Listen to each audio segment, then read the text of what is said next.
نص كوبايه ميه عادي وبتضربيها فيه، بتبقى حلوه برضو. انا بدات نزلت بالكبه بتاعتي، المكونات ملخبطه ببعضها بالشكل ده وحطيتها في الكبه، وهبدا بقى اضرب كل المكونات بتاعتي مع بعضها. بصوا ما شاء الله الكميه اتضاعفت ازاي، ولسه هتتضاعف. شايفين حبايبي؟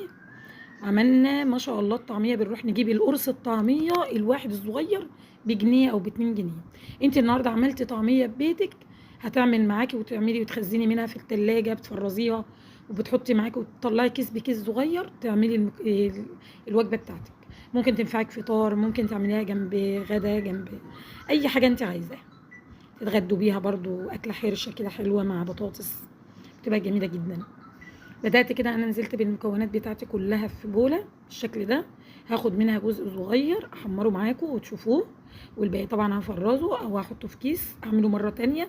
طبعا انا مش عاملة الكمية الكبيرة اللي تخليني افرزها كلها، انا هعملها مثلا